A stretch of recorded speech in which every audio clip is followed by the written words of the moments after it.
So when I first took over Slug magazine, I had a 5-year plan.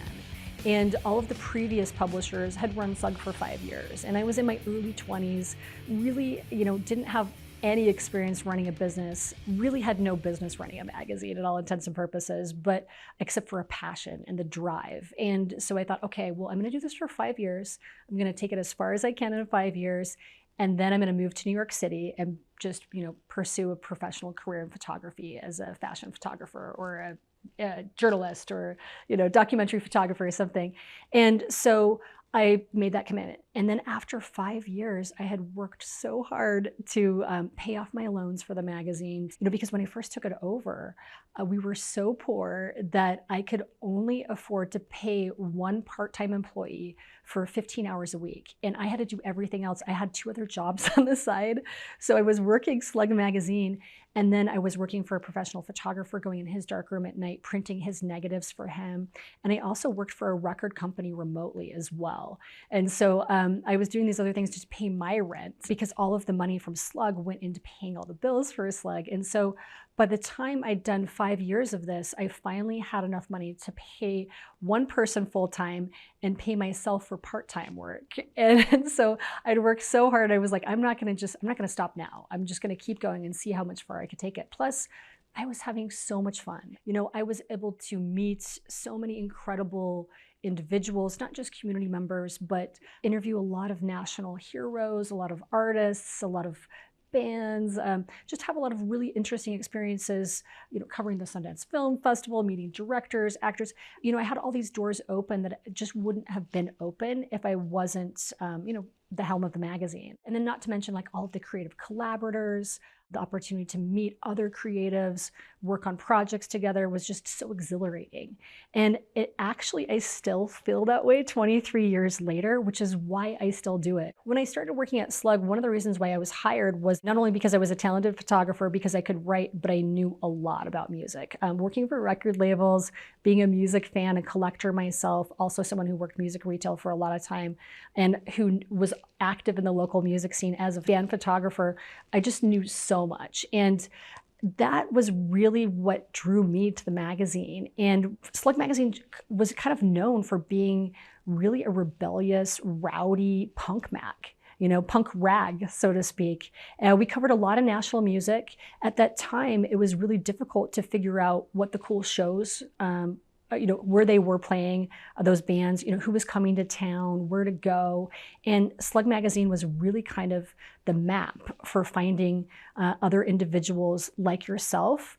It was again, society was so different. Even just 20 years ago, it sounds so interesting. But if you had a bright colored hair walking down the street, you were shunned. The way that if you dressed differently, again, you were shunned.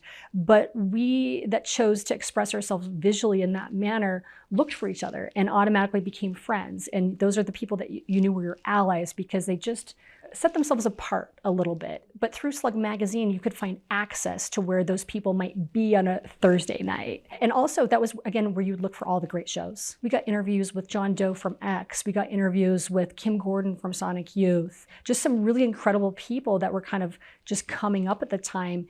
And because we were the only publication in town that wanted to cover that kind of stuff, it was really easy for us to get those interviews. And of course, I carried that tradition on, putting people on the cover like the Dandy Warhols, like a really famous hardcore band from Canada called DOA. We had Chelsea Wolfe on the cover, A Place to Bury Strangers, just a lot of really great acts that would come through. And then slowly, as technology started changing the industry, right, as everyone started to have a smartphone in their hand and really connected to information, we realized that we needed to change.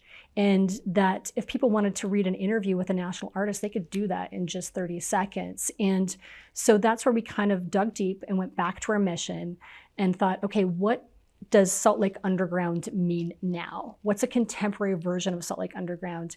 And that's where we really started to work on changing the voice of Slug magazine, that it wasn't just this rowdy, rebellious, it was that, but it was more than that. And that society was changing and rebellion was changing. The way that we rebelled against modern culture and society became different. And we needed to reflect that in different ways. So being the third publisher and editor of Slug Magazine, all of us kind of had our own voice. And the person who started Slug Magazine back in 1989, it was really his mission to put local music on the map. But the longer I stayed with the magazine, the more courage I had to kind of inject my own voice into the magazine and start to slowly change the voice of Slug, but also as a reflection of what was happening in society.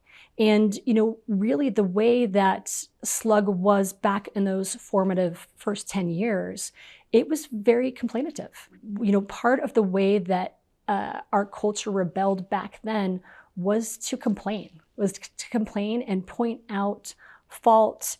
And really what I see is a lot of reactive content, and that doesn't really help change a solution. And, there's a really great punk rock saying that I tell a lot to my staff over the years, and it was done by DOA, this Canadian hardcore band. And it's talk minus action equals zero. And again, I really wanted to make sure that we were talking the talk and walking the walk, but that we were doing it in a positive way. It seemed to me that if we just complain all the time, we're going to go nowhere. And it also just wasn't really how I wanted, the legacy I wanted to live. So that's really when we started to change the voice of Slug Magazine and look at uplifting others. It's still fun to go back and read that content and kind of take a laugh too, especially at the way it's written. But now if you compare what we're doing now to what we're doing then, it's a different type of rebellion. It's the rebellion of positive change, of how can we take individuals that normally you would never know what they're doing and shine a light on the great work that they're doing and inspire others to also do great work. And to me, that's what Salt Lake Underground is all about. It's amplifying individuals in our community that are working very hard to make this a better place to live. We are the voice of the community, meaning that we have over 150 volunteers on our team. And those are volunteer writers, volunteer copy editors, volunteer illustrators, designers. And then of course we have our paid team, which work in coordination with those volunteers. And these volunteers can be students, going through an academic program up at one of the universities, looking for some extra experience, looking for an internship, or they can be actually young professionals or older professionals that are just really passionate about the work that we do and really want to contribute to it. So there's really a place for almost everyone. When we are interviewing volunteers to become writers for Slug Magazine, because we don't accept everybody, right?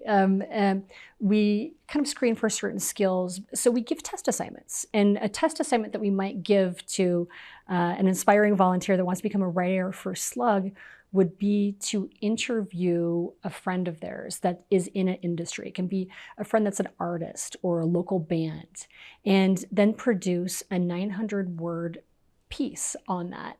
And there's a couple different styles you can do. You can do a Q&A, question and answer, right? Where you write an intro, then you do kind of like the best of the transcription of the conversation that you had, and then kind of wrap it up with a nice outro, and then a call to action. Maybe it might be, if you're interviewing a local band, kind of a short bio and setting the stage for who the band is, then the conversation you have with the band, maybe it's about a new album coming out or an upcoming show, and then kind of wrapping it up like, oh, you can go listen to the music here at this Bandcamp link, or you can go see him play at Kilby Court, something like that. So that's a nice kind of structure for one type of interview that a volunteer might do. They could also do a narrative style, which is a little bit more complicated. That's where a lot of times we ask our writers to do an outline in advance. We also ask them to write up their questions and submit them to our editors in advance too, so we can kind of see that story arc before they craft it and help them kind of create that. But yes, a narrative style is really where you're kind of taking quotes from that interview and peppering them out through almost like a storyline. And you have, again, a nice sort of kind of arc, a storyline, and a nice kind of creative arc, taking the reader through some sort of journey, and then ending it with something really inspiring, or again, a call to action at the end. So those are the two kind of major types of interviews that we normally train or work with or give as test assignments. Another technique that we use specifically for reviewing local bands is what I like to call the compliment sandwich.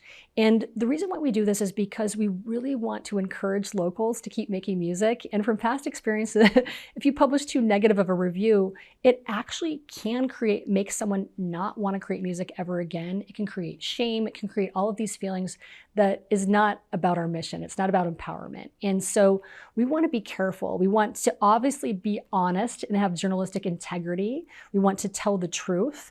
But you can tell the truth in a way that is constructive and by providing some constructive criticism.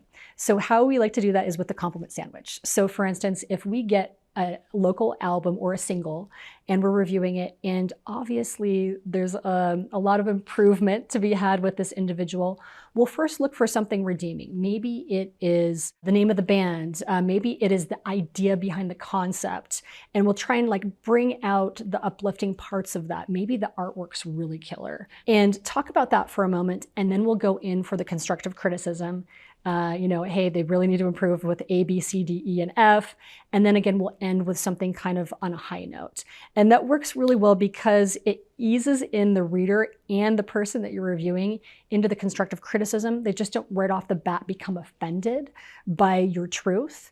But also, again, there is always, there's something nice that you can find about every situation. And so it's a good challenge for that writer too, especially some of our newer writers that are really just like, this is terrible. And you have to force them to find something redeeming.